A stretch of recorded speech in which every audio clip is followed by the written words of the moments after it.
Your local news and weather from where you live. News Watch 12 Weekend starts now. Welcome to News Watch 12 Weekends. I'm Kyle Pozorski. This weekend was full of excitement around the Northwoods for the various events that took place. But maybe one with the most hype was the first annual Heel Creek Dog Dash. News Watch 12's Mohammed Abdul Kawi has the story. 12. Well, Jeff, that weather this weekend, it kind of cooperated for them, didn't it, out at the dog sled races, right? Yeah, picture perfect weather somewhere across the Great Lakes and Midwest. Kyle? Thanks for that, Jeff. Now, just like the tabletop games you can play with friends and families, Magic Man Games is making a strategic decision.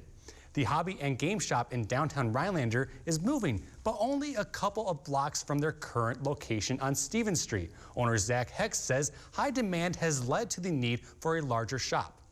Just this last Wednesday, we had every table full with players of all different, age groups and different games. And there wasn't a scheduled event. When you have a non-event day and you're full, yeah, you need more space.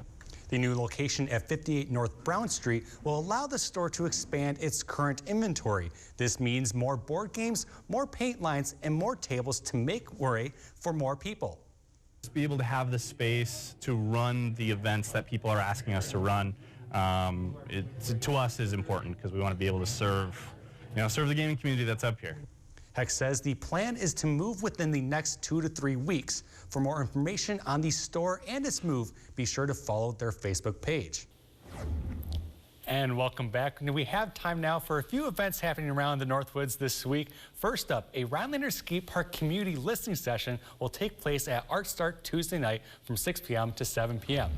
Community members will be able to share their voices on the proposed skate park project, including topics on the location, size, and overall interest. Art Start will be gathering information from the listening session to be put towards later project proposals. Again, this meeting is at Art Start on Tuesday, March 29th at 6 p.m., held at 68 South Stevens Street. Now, Griffin, I don't know about you, but I don't skate, but I think it's something interesting for the kids in this area to have, right? Absolutely. I'm also not a skater myself, but any way to get kids outside and doing stuff like that sounds great to me. I was more of a ripstick guy. Do you have a ripstick? No.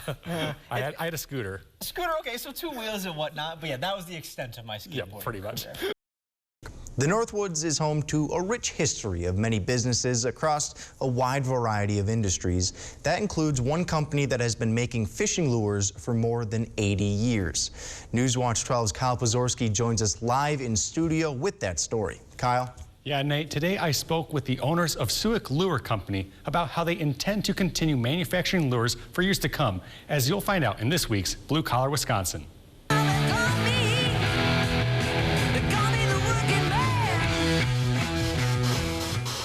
We do everything here.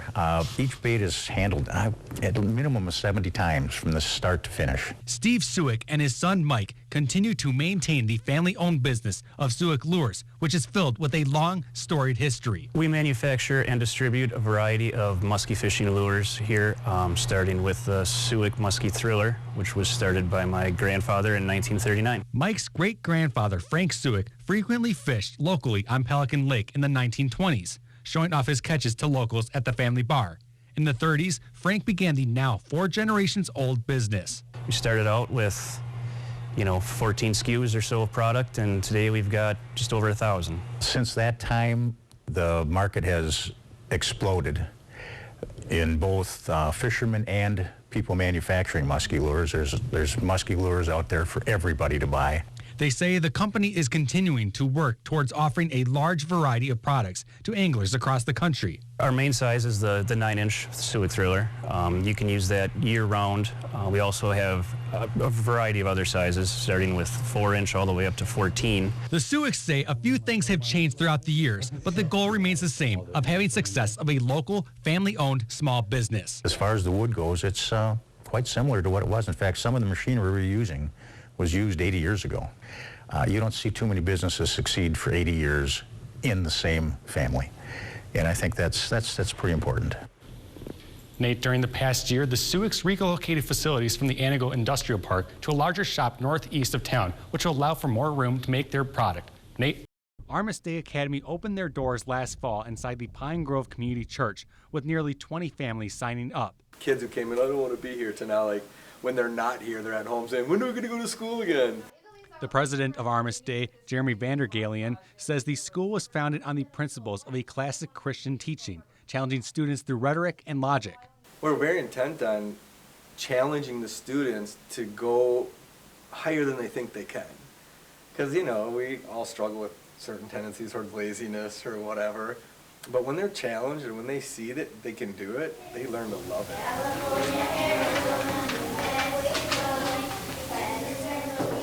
The U.S. Census Bureau found in 2021 that homeschooling doubled nationwide due to the pandemic. And while Armis Day is not entirely a homeschooling model, the popularity indicates parents want alternative options to public schooling. This comes down to how Armis Day wants their students to not be ashamed of being Christians. I think we should be confident in what is true, but not cocky in regards to ourselves and how we portray ourselves to others. So we want our students to be equipped on what is marriage, what does it mean to be a man or to be a woman, and not ashamed of that, but also not like throwing it in other people's face. Vandergalian says this model has been great in the students' learning journeys. In the middle school ages, we have a lot of debate and arguing and teaching them how to do that in a respectful way, but also a way that teaches them to question things and how to question things and how to spot errors in their own thinking or in others' thinking. The school currently enrolls more than 30 students in 4K through 5th grade, with hopes to enroll more in the next school year. Reporting in Rhinelander, Kyle Pozorski, News Watch 12. A viewer sent us a question the other day regarding local government, which we thought worth explaining. What is the difference between a mayor and a city administrator? Where today, Secretary of the group, Debbie Mijek, says the project has taken a long time and a lot of work to receive funding. Thanks, Nate. I sat down with President of Armis Day Academy, Jeremy Vandergalian, to talk about how the alternative school is more along a partnership with parents and the school. Christian teachings are unique in the 21st century. Reporting here live in Rhinelander, Kyle Pozorski, Newswatch 12. This weekend, hunting enthusiasts came to the Bob and Rocco Gun Show in Anago to maybe pull the trigger on a new gun, ammo, or anything they can find inside those doors. Just like that, with a snap of your fingers, you could say the summer season has come to an end. But that does not mean resorts and cabins are going to be empty anytime soon.